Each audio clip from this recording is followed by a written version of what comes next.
Merci Jade.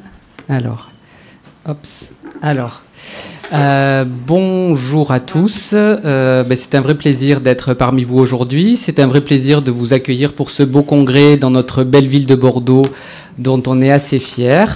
Avec, vous voyez sur tous les logos, le Bordeaux, on va dire intramuros, avec la place de la Bourse. Mais il faut savoir qu'à quelques kilomètres d'ici, on a aussi le bassin d'Arcachon, avec ses maisons typiques de pêcheurs. Et s'il fait beau ce week-end, si vous avez le temps, je vous invite à aller y faire un tour, c'est pas très loin.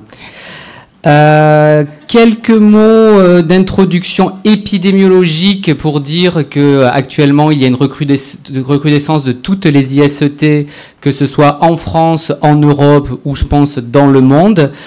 Que ce soit les plus anciennes avec le chlamydia sur votre gauche ou le gonocoque sur votre droite, ou bien celles qu'on croyait oubliées comme la syphilis, mais qui est restée quand même toujours endémique dans certains pays. Mais il ne faut pas oublier les ISET virales avec le papilloma et les hépatites virales. Et bien évidemment, Mycoplasma genitalium qui est ma bactérie préférée. Alors, il y a des infections anciennes, mais d'autres qui émergent, comme Genitalium, avec parfois des problèmes de résistance pouvant réduire les options thérapeutiques. Et on fera un focus sur les 4 principales IST bactériennes, que sont le chlamydia, le gono, la syphilis et Genitalium. Alors, le plan sera toujours à peu près le même, c'est-à-dire 2 mots sur la bactérie, 2 mots sur les antibiotiques de référence et, bien évidemment, la problématique de la résistance. Donc, Trachomatis est un agent intracellulaire obligatoire. Donc, vous voyez ici les inclusions, les corps élémentaires, les corps réticulés, ça doit vous rappeler des vieux souvenirs, à l'intérieur de la cellule. C'est le premier agent d'IST bactérienne. Les antibiotiques de choix sont essentiellement les cyclines, mais comme pour tous les intracellulaires, on va retrouver également les macrolides et les fluoroquinolones. Déjà un point rassurant, les résistances acquises sont exceptionnelles. Les cyclines, il n'y a pas de résistance et les fluoroquinolones n'ont été décrites que des résistances in vitro lorsque l'on met en culture avec des concentrations subinhibitrices d'antibiotiques. Pour ce qui est des macrolides et plus précisément de l'azithromycine, là aussi les choses sont rassurantes avec seulement in vivo 4 souches cliniques décrites résistantes. Donc ça sera toujours un peu le même principe. La résistance, ce sont des mutations au niveau de la cible. Et je vous rappelle que la cible des macrolides, c'est la boucle centrale du domaine 5 de l'ARN R23S. Voilà, au niveau du ribosome. Mais aussi, ça peut toucher les protéines ribosomiques L4 et L22. Et ces mutations, on a pu également les reproduire in vitro. Toujours pareil, le même principe, concentration subinhibitrice d'antibiotiques. Mais vous voyez, on est plutôt rassuré. De ce fait, les recommandations pour le traitement des urétrides non gonococciques ou des cervicites restent l'azithromycine monodose pour toutes ses propriétés, sa demi-vie, sa facilité de prise. Mais depuis peu, les recommandations européennes situent au même niveau la doxycycline pendant 7 jours dans une épargne de macrolides dont on va beaucoup parler pendant ce topo. Pour ce qui est des formes rectales que l'on est de plus en plus amené à voir, 2 cas de figure, ou bien on est sur un génotype oculogénital D à K, ou bien sur un génotype L, c'est ce que l'on appelle la lymphogranulomatose vénérienne rectale. Dans les 2 cas, le traitement sera la doxycycline de 7 à 21 jours. Le gonocoque, c'est un cocci à Gram négatif, comme vous voyez ici, qui peut être intracellulaire, classiquement décrit diplocoque en graines de café, comme on voit ici en microscopie électronique, qui est en fait une bactérie fragile, fastidieuse, souvenez-vous la gélose au chocolat. La culture est beaucoup moins sensible que les tests d'amplification d'acide nucléique, qu'on appellera TAN, plus connu sous le nom de PCR, mais il n'y a pas que des PCR. L'antibiotique, et j'ai bien mis l'antibiotique, j'ai pas mis de pluriel de choix, c'est la ceftriaxone. Les autres étant des alternatives que l'on verra. Mais là aussi, des résistances acquises sont progressivement apparues dans le temps et c'est le principal agent d'IST à l'origine de beaucoup de résistances. Comme vous pouvez le voir sur cette figure, l'évolution de la résistance du gonocoque dans le temps depuis 1930 avec l'apparition des sulfamides, des résistances. Et au fur et à mesure qu'apparaissaient de nouveaux antibiotiques, des résistances ont émergé pour arriver dans les années 2010 à des résistances associées aux céphalosporines, à l'azithromycine et à la doxycycline, on en reparlera après. Si on commence par les bêta-lactamines, tout simplement la pénicilline. Je vous rappelle qu'il faut rechercher systématiquement la production d'une bêta-lactamase, c'est ce qu'on appelle un test chromogénique, et qu'il faut également regarder s'il y a une sensibilité diminuée aux pénicillines en déterminant la CMEI à la PNIG. Alors je vous rappelle ou je vous dis qu'il y a des cut-offs en fonction desquels on peut interpréter ce profil sensible ou résistant. Donc pour la PNIG, c'est inférieur à 0,06 et résistant supérieur à 1. Et retenez bien pour la ceftriaxone et cefixime la valeur de 0,125, dont on reparlera, qui détermine inférieur ou égal les souches sensibles et supérieur les souches résistantes.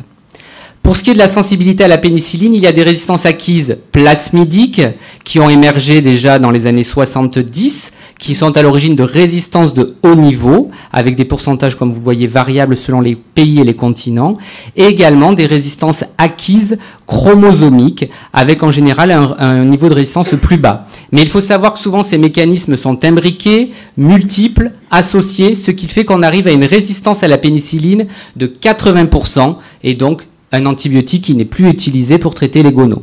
Alors, qu'est-ce qu'on a utilisé en alternative? Eh bien, on a utilisé le cefixime qui avait l'avantage d'être facile par voie orale et tout ce qui s'ensuit. Donc là, on peut voir la répartition des CMEI au niveau européen selon les années. Je vous rappelle toujours notre barre à 0,125, en deçà de laquelle on est sensible. Deux constats, la majorité des souches sensibles sont sensibles avec des valeurs de CMEI, comme vous voyez ici, très basses, mais on note une augmentation de proportion des souches avec des CMEI proches du seuil, bien que ces quelques années, les résultats soient plutôt rassurants. Avec in fine quand même, quelques souches décrites en Europe résistantes au cefixime.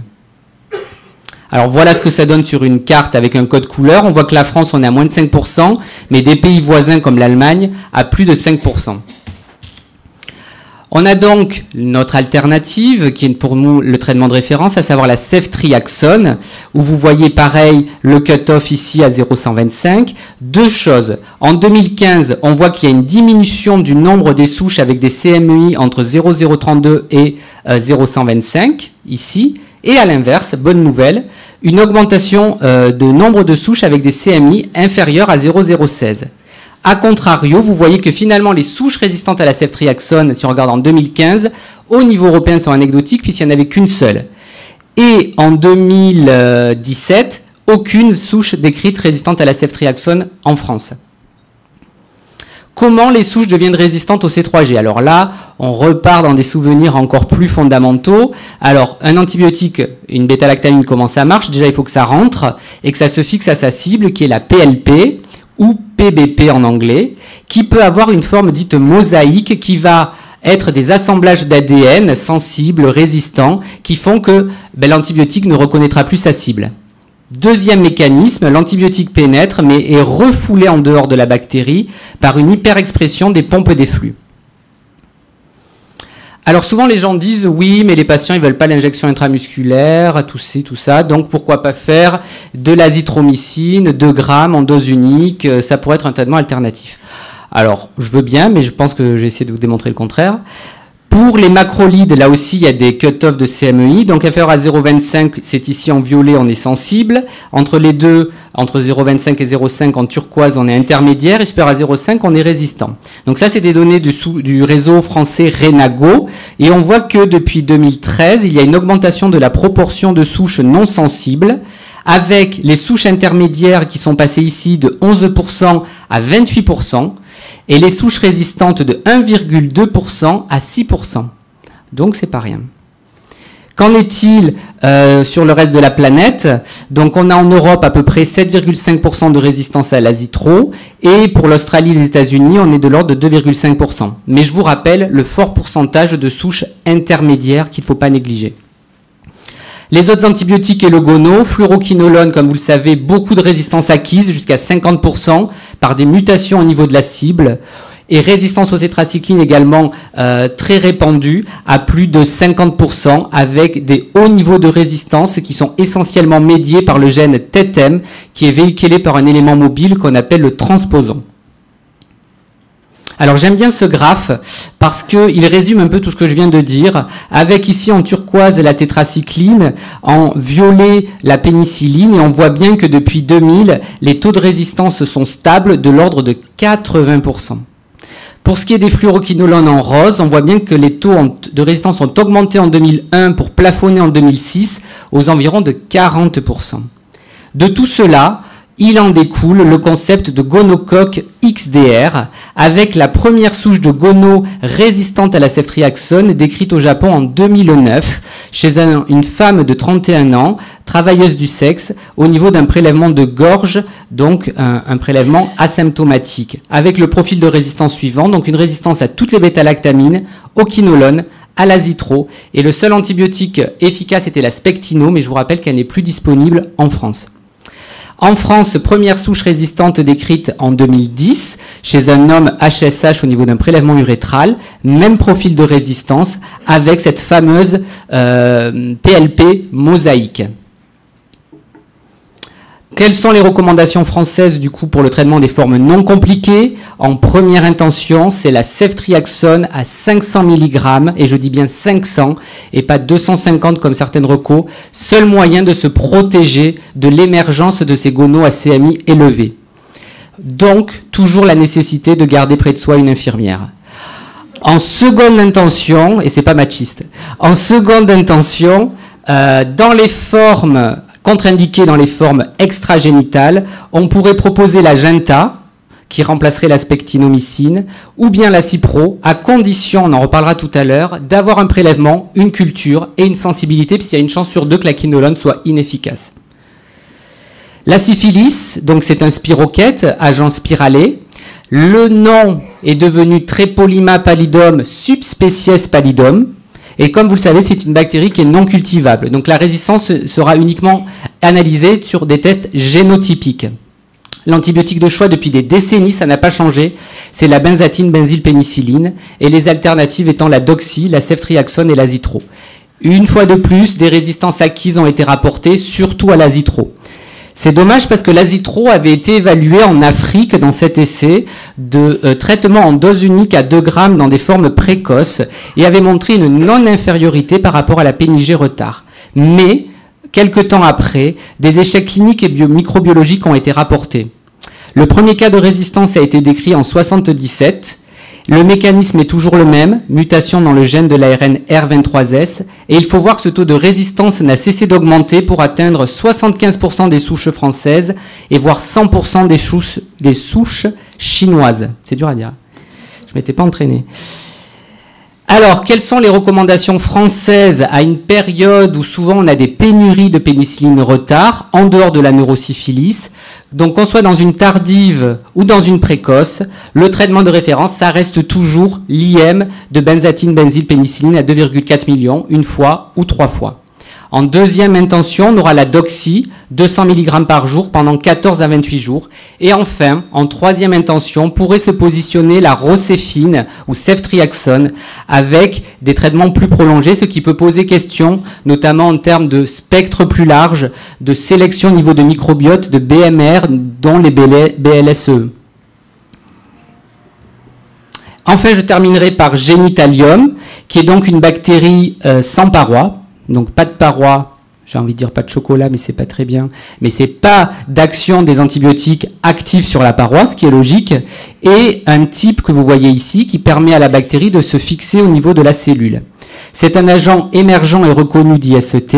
Et ce qui est à noter, c'est que le portage chronique chez les femmes a été décrit en Afrique comme associé à un surrisque d'infection par le VIH. Donc dans une politique de prévention du VIH, c'est un élément à prendre en compte comme toutes les autres IST, dont l'herpès potentiellement ulcérant. L'antibiotique de choix, aujourd'hui je dis azithromycine, mais demain je dirais peut-être plus ça, vous allez voir, vu les pourcentages actuels, puisqu'en fait là aussi beaucoup de résistance acquise à l'azitro. Alors les tétracyclines, c'est un antibiotique qu'on utilise beaucoup dans les IST, seulement il y en a un faible taux d'éradication dans les urétrites non gonococciques liées à Genitalium de l'ordre de 30%. On ne sait pas pourquoi, il n'y a pas de résistance acquise mise en évidence, mais ça ne marche pas très bien. D'où le traitement actuellement recommandé par la Société savante européenne de l'azithromycine à 500 mg à J1 et 250 de J2HJ5, soit une dose totale de 1,5 g. Là aussi, des résistances acquises aux macrolides ont émergé, essentiellement médiées par les traitements dose unique à 1 g, comme on peut le voir sur ce diagramme, avec, avant 2009, 83% d'éradication des génitaliums avec le traitement minute, versus 67% après 2009. D'où ce fameux traitement sur 5 jours. Alors, qu'en est-il de la résistance dans le monde? Donc, on est à Bordeaux, on va commencer par la France. Donc, on est en rose, 10 à 20, mais Cécile Bébert nous a dit la semaine dernière qu'on était déjà à 30%, et on en parlera, je fais un teaser pour la dernière présentation, pour vous rester jusqu'au bout, chez les preppers, pour voir quel est le pourcentage. Alors, vous voyez qu'il y a des pays noirs. Bon, le Groenland, on n'en parle peut-être pas vraiment, mais on va surtout parler de la Norvège et du Japon, où vous voyez qu'on a des taux de résistance aux macrolides très importants. Et ce qui est assez rigolo, c'est que c'est la Suède, là, c'est ça? La Suède à côté a des taux, comme vous voyez, beaucoup plus bas. Alors pourquoi? Ben, ça vient d'une politique de gestion des UNG qui est différente, avec dans un pays en première intention l'azitro, et dans un second, la Suède, la doxy. Et on voit bien qu'en épargnant les macrolides, on a moins de résistance de génitalium aux macrolides. Et d'ailleurs, les macrolides sont par ailleurs très souvent utilisés au Japon et en Chine pour les infections respiratoires. Oui, c'est pas le Japon, c'est la Nouvelle-Zélande, excusez-moi. Le Japon était là, oui. Alors j'ai la souris qui a ripé, excusez-moi. Bon, enfin, le Japon, je vais vous en parler juste après, alors calmez-vous. Donc, les traitements recommandés pour les formes compliquées et les infections résistantes aux macrolides, ça sera donc la moxifloxacine à 400 mg. J'ai bien dit pour les formes résistantes, et je précise bien que c'est un traitement de réserve qui ne doit pas être utilisé larga manu, car d'après vous, qu'est-ce qui est apparu? Les Japonais, ils arrivent. Des émergences de résistance au fluoroquinolone sont décrites, allant jusqu'à 50% des souches de génitalium japonaises. Voilà. Donc certains évoquent le concept de génitalium XDR, c'est-à-dire les cyclines ne marchent pas, l'azitro est résistant et les quinolones ne marchent pas. Alors en conclusion, après tout ce que je vous ai dit, doit-on avoir peur de la résistance dans les IST? Alors oui, mais il faut peut-être modérer le propos. On voit que le principal antibiotique victime, c'est l'azithromycine, d'où les recommandations actuelles européennes pour les UNG de plutôt privilégier la doxy, ou si on met de l'azitro, plutôt un traitement prolongé sur 5 jours. Il y a des situations distinctes avec gono et génitalium qui vont évoluer dans certains cas vers ce qu'on appelle des bactéries XDR, et en revanche Chlamydia trachomatis, qui est pépère et qui reste toujours sensible à la doxy. La syphilis aussi ne pose pas de souci vraiment, avec une sensibilité au traitement de première intention conservé et une sensibilité au traitement de deuxième intention. Donc, pour terminer, je voulais remercier donc le CNR des IST bactériennes et plus particulièrement Cécile Bébert qui m'a aidé pour cette présentation. Et bien évidemment, je vais le faire en introduction, le comité d'organisation et le comité scientifique de la FRAVI et plus particulièrement Christine Katlama qui m'a proposé ce topo. Et je termine par une nouvelle photo de Bordeaux. Donc cette fois, c'est une vraie photo de la place de la Bourse avec son fameux miroir d'eau où j'espère vous serez nombreux ce soir par là pour le gala. Merci beaucoup.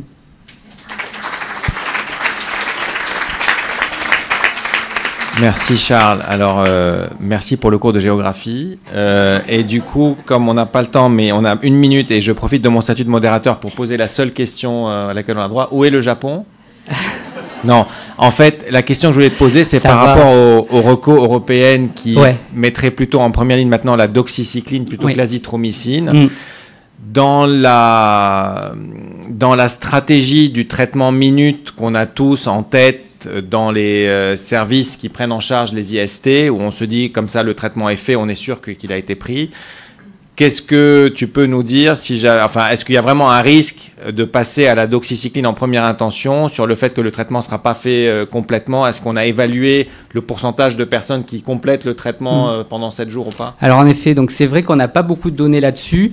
Alors le dogme du traitement minute, comme tu l'as très bien dit, ou dose unique, comme on dit, est en train pour les IST de tomber à l'eau. Finalement, la seule qui répond à ce dogme, c'est la ceftriaxone pour le gono. Et vous avez vu que pour tous les autres, petit à petit, j'ai pas parlé des formes rectales de chlamydia, où là aussi c'est plutôt la doxy, si j'en ai parlé, doxy pendant 7 jours. Donc ce dogme est en train de tomber à l'eau. Bien évidemment, il faudra l'évaluer pour savoir comment on se positionne sur l'observance, la tolérance et les résultats.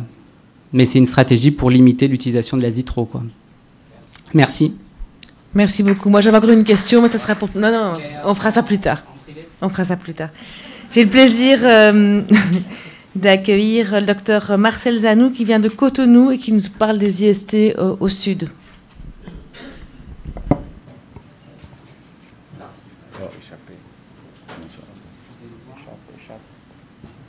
Je vais vous le mettre. Non, échappe.